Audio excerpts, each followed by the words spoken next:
Did you know there's a new way to turn part of your mortgage into tax-deductible loan without increasing your payments? It's called a debt swap strategy. Smart homeowners are using it to pay down interest, pay their mortgage off faster, and boost their net worth. The best part is you can do all of this without disrupting your cash flow. So same payments, but with huge savings. If you're in a higher tax bracket, you have some investments, this strategy could save you thousands. Want to know how I put together a full guide with a real case study, breaking down the exact steps? Well, then comment debt swap below and I'll send you a free copy of the guide. Okay, hi folks. What if you could learn the wealth building secrets of Canada's top high net worth advisors?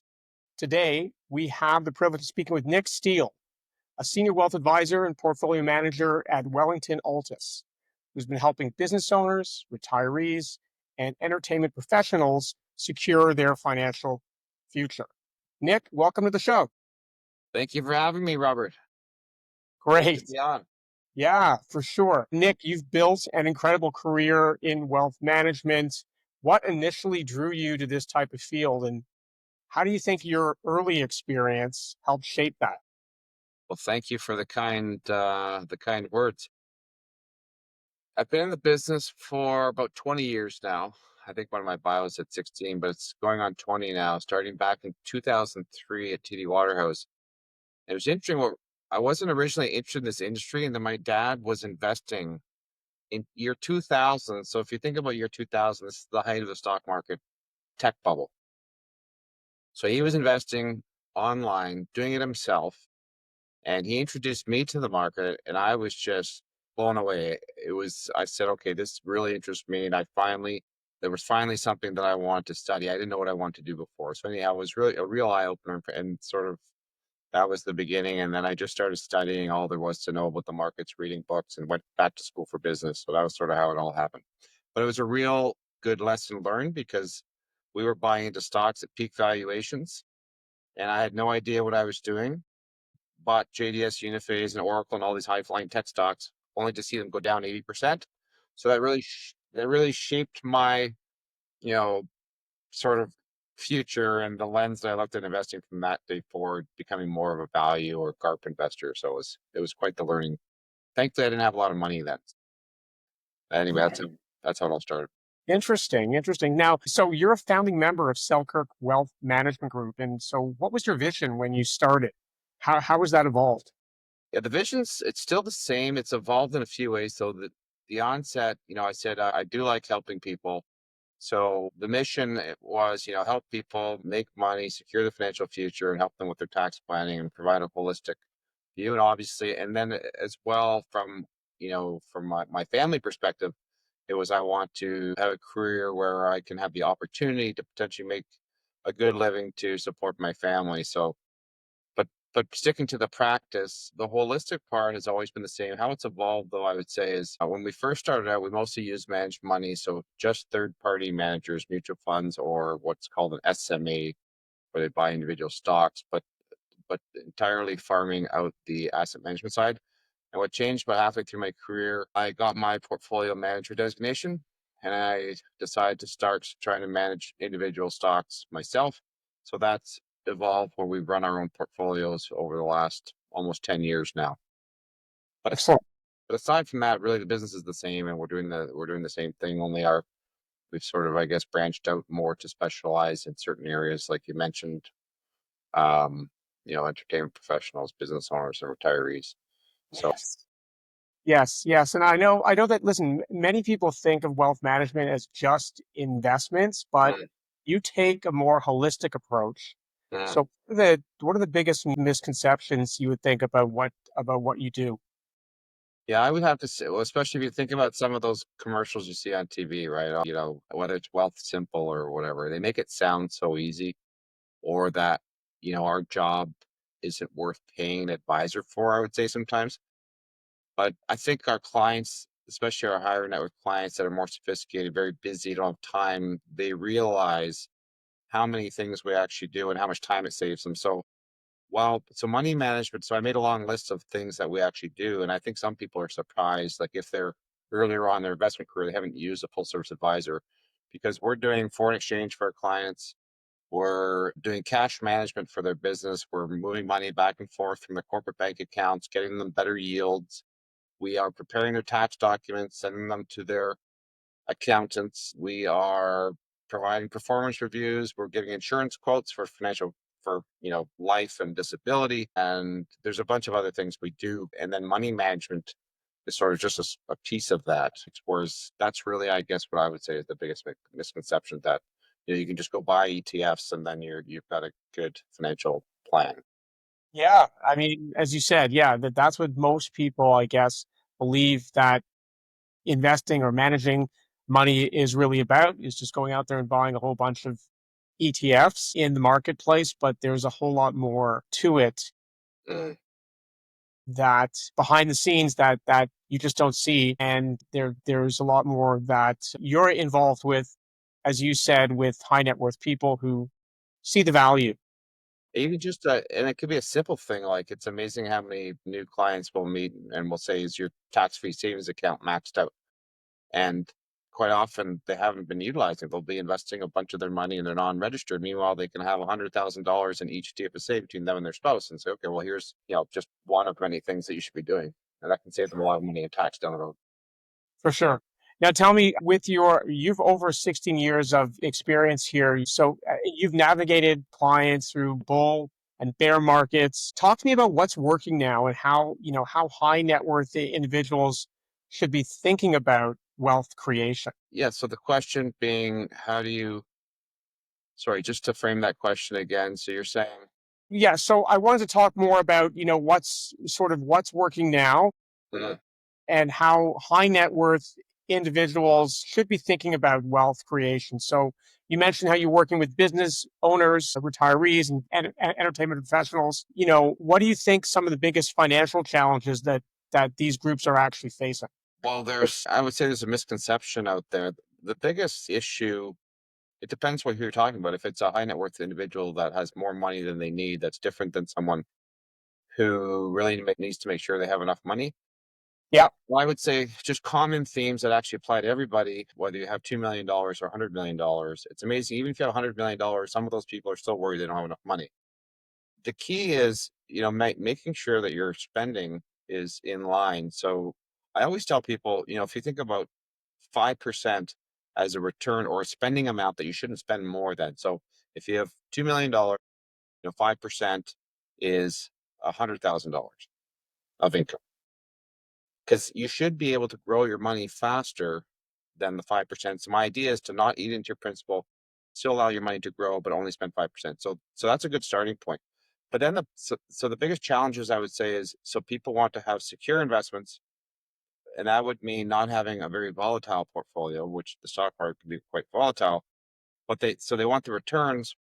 GICs and whatnot have not been there. They haven't been high enough for them to earn a good return in the last, especially 10 years. The last year or two has been okay, but GIC rates were 3% not too long ago. So if you think about 3%, I mean, after tax, if you're in a taxable account, it's only 1.5%. You're not even keeping up to inflation. So what do you have to do? You have to go higher up the risk curve. So I would say that's probably one of the biggest challenges out there. But you're having to, yeah, you're having to decide, what type of portfolio to invest in to make sure it's going to provide what you need. But obviously, the volatility provides a lot of angst and anxieties. Okay. And then taxes are a big one, I would say. But I think there's some other questions on taxation. Sure. Yeah, yeah, and we're going to talk about that. I mean, but I want to ask you also about alternative investments. So things like private equity, real estate, even digital assets. Are these becoming a bigger part of the portfolios that you manage? So this is a very interesting question. I could talk about this for an hour. Um, Long story short, it is something we do, and actually, we have more options at Wellington than I had at my previous firm. So it's become a larger part. It was becoming a larger part of the business, and it's actually shrunk a bit. And now we're looking at different things. And the reason why I say it's evolved like that is we sort of started to mirror what some of the large institutions were doing, like Yale Endowment Fund, Ontario Teachers Pension Fund, and they do have these alternative asset classes, and they sound sexy, and just because they're not volatile and they provide steady returns is the promise. But the issue is the more you use these things, they're not liquid. And it's easier for large pension funds to do it because they don't have the liquidity problem. They're investing for 30 or 40 years. In retail land, which is where we are, you have to meet your annual, well, they still have to, but it's just different because they're controlling things in a different way. If we have too much in a illiquid investment, we don't have liquidity to, make RIF payments at the end of the year, for example, or just provide monthly cash flow for clients. It's it's something where we were adding more than we were reducing, but now we're actually getting access to some pretty neat alternatives where we have quarterly liquidity, and that's pretty attractive. But the reason why I said it's a long question, you have to be careful where you invest because there's a lot of these private equity providers where if you ask them, what is the PE ratio across your portfolio, as an example, PE ratio meaning price to earnings, they'll Price say, to we don't know. We want exposure to private equity. And for me, I'm thinking, okay, this is pretty scary that you don't know the metrics of your portfolio. So you really want to be with professionals, know what they're doing. Otherwise, what's happened is there's these huge funds out there, and they're trying to go and sell their private equity companies, and they're not getting the valuations that they're carrying them on the books. So the valuations are coming down drastically. Ontario Teachers Plan just had to write down a huge part of their venture portfolio that wasn't worth anywhere near what they thought it was worth. So anyhow, long story short, just have to know what you're doing in that space. There's some good products, and then there's some dangerous ones. Okay. Are there strategies that people can do or that, in order to sort of hedge against this type of market volatility? There are, but it's very tricky. So I've gone through many evolutions in my career of trying different products from market neutral funds. A few of the things that come to mind are market neutral funds or long short funds, but they're Uh-huh. very complicated. The market neutral funds tend to hedge away all the risk and then you have no return. You have like a 3 to 5% return left. They Hmm. always sound better than, or buying put options on a portfolio is something that some people will dabble with, but it's just such a hard thing to do. It sounds good in theory when you read your options and derivatives textbooks, and then you go try and do it in the real world. And most, even professional hedge fund managers who've been around forever, will tell you they lose money for the majority of the time that they try to hedge. They will lose all the money they spend on trying to hedging. So what have I done in my business? Well, we do use alternatives like you talk about. So we do have asset classes that are performing when the markets aren't. So we can buy mortgage funds that pay 7%, or we've got private credit funds that are 10%, and then private equity, which is sort of like 12 to 15% a year, uncorrelated to the public markets. But you can only have so much, to my previous point, because of liquidity. So what I basically there, you just really need to know what you're doing. Even through the technology bubble, for example, if you bought well-priced stocks that had a low price to earnings ratio and you didn't overpay, you can make money in a bear market. It's hard, but you can make money. Like last week, we're long Expedia. Expedia was up 15%. Now, our whole portfolio didn't go up, but there's things that work even when the market's not. So you just have to be very cognizant of the price you're paying for securities. And to me, that's the best way. You don't have to get into all these esoteric things. You just need to find a really good money manager or learn how to do it yourself. You're not going to get rid of the volatility entirely. You just need to be diversified and buy good businesses, and you can weather most storms. I see. Okay. So what I'm taking away from that is that you can't, if you want to have some decent returns, you can't hedge away all your risk in a market, but you can make some smart moves to, as some things will go up and some things will go down depending on the direction of the market. And, you can be somewhat defensive and still succeed, or you can choose things that will be going up, regardless of the volatility, just based on the fact that, it's underpriced and it's undervalued. And if you find a good manager that's in that business, like yourself, who's going to look for those types of mispriced assets. Yeah, and you can't. Yeah, good. You can't hedge away all the risk. It's impossible because you just end up having reduced returns, Right. and they don't have the upside. Okay. Let me switch gears here. Let me ask you about, more of the bigger picture, right? So what are we all doing this for? We want to grow our wealth and we want to be able to keep that, right? So wealth isn't just about making the money. It's about keeping it. It's about growing it and passing it down effectively. So let's talk about the bigger picture. I mean, you also, I think in your practice, talk about estate and trust and trust planning. What's the biggest mistake people make when it comes to wealth transfer? There's a few things. I would say the biggest overarching theme would be lack of planning or engaging professionals. Okay. Even though a lot of our investment clients will have us, they'll be a client, but they may not use us to our full extent or take our advice. So what ends up happening is, and it's amazing, you'd think, the wealthier you are, the more sophisticated you are, and the more planning you've done. But we've come across people that have said, then they're worth more than, 30, $40 million. And you said, you have a will done? And they say, no. And you ask them why. And some of them say, well, I don't like the thought of it. I feel like if I write a will, I'm going to die. That's been an answer we've come across. So that's the over, it's amazing. But that's not the norm. I mean, I would say 50%. But planning, yeah. And the planning that leads into, not one of the other questions, which is something that, business owners should be doing, and then the other thing is like worrying too much about probate. I think a Okay. lot of people worry about probate, and the issue with that, so probate's 1.5%. Anything, the easiest way to think about it is anything that does not have a named beneficiary. So a life insurance policy has a named beneficiary, no probate. FSA, RSP, RIF, named beneficiary, no probate, but your non-registered investment account, your house, anything that basically has to go through the courts to figure out who, like to go through a will to figure out who owns the asset, basically is probatable. But so it's 1.5%. So a lot of people say, well, I have my house, like I should put it in my kids' names.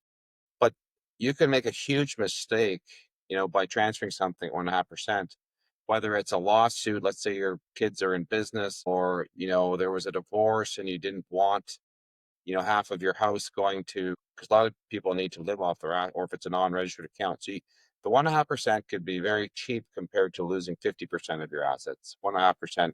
So 15,000 for every million instead of, $500,000 if God forbid, was something funny happened. So generally speaking, better to listen to professional. Most lawyers will not advise you to do that, to put into other people's names.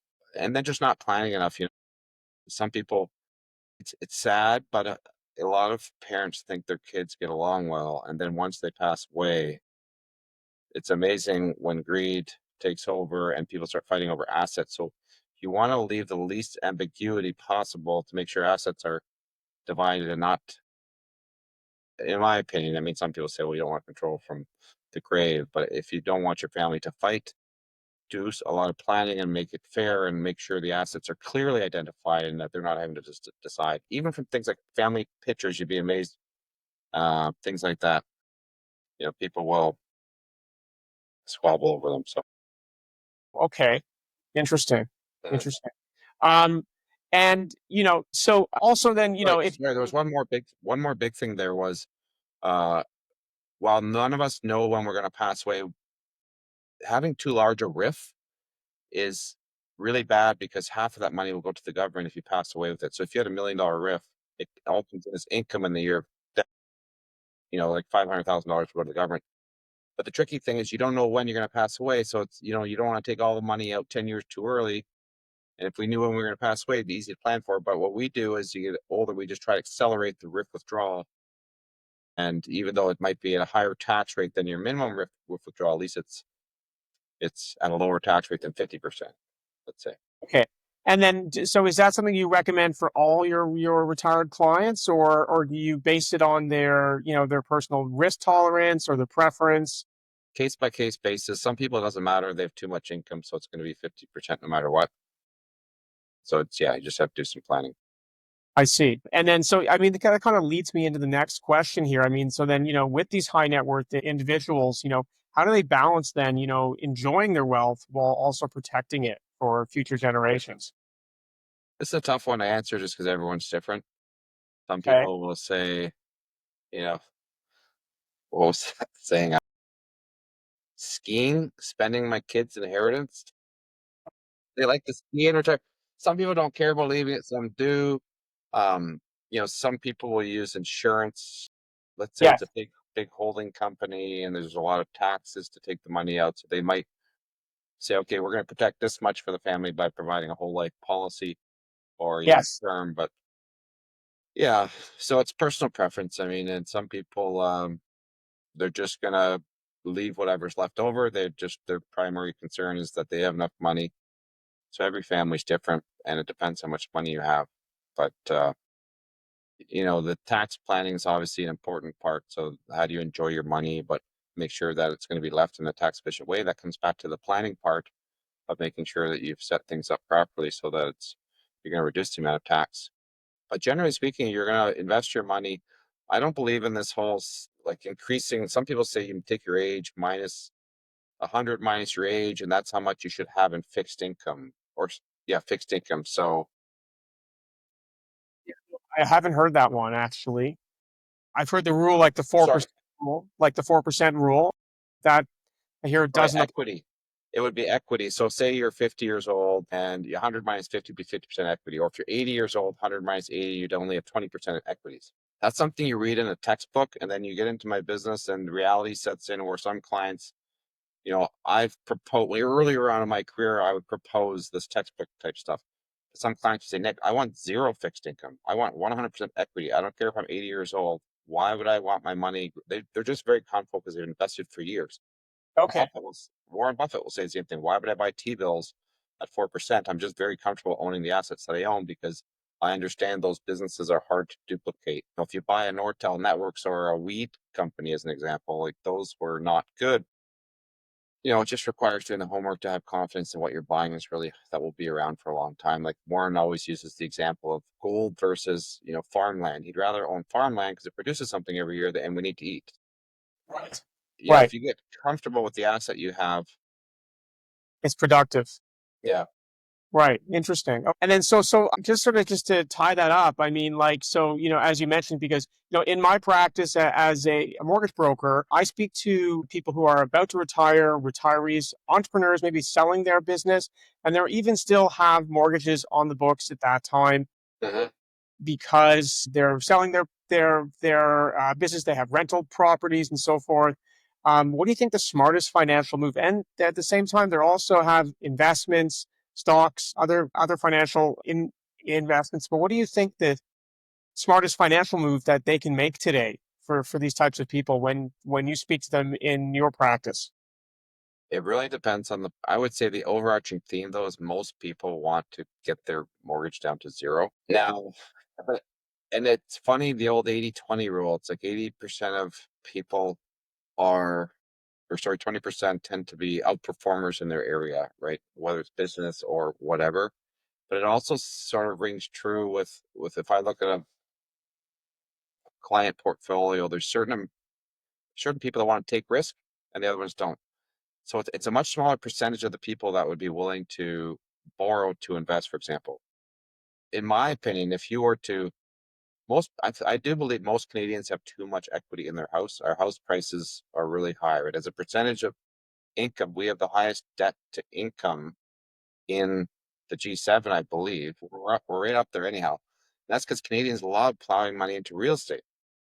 So I do believe people should actually be, if your house is paid off, you should be taking money out if you don't have the same amount of equities in the stock market or whatever investments outside income producing investments outside of your house, you should be leveraging, and then it's tax deductible, and that's a strategy you can provide.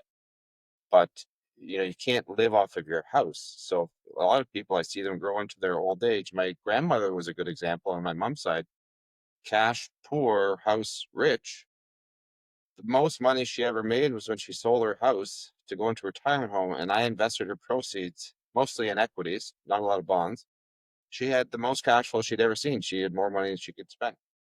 If And I, you waited until that time, you're yeah, saying that she could have had that throughout the period of time yeah, when she was, maybe, worried more about cash flow and so forth, as yeah. opposed to waiting on it. So yeah, no, you make that's a very good point. But most people won't they don't want to, like, she wouldn't have felt comfortable leveraging her house to invest, even though she probably should have if she wanted to enjoy retirement. And she could Right. always sell the house if she had to, but, or the other move would have been to sell the house and downsize and invest the proceeds. Okay. Okay. Yeah. Okay, so just to now before okay, so just to we're going to wind up here, but before we wrap up, I just let's get to know Nick Steele here before wealth management. So Nick, quick rapid fire questions. We know that you're a passionate skier. What's your favorite ski destination? Well, I live in Kelowna now, so Big White is my best local mountain.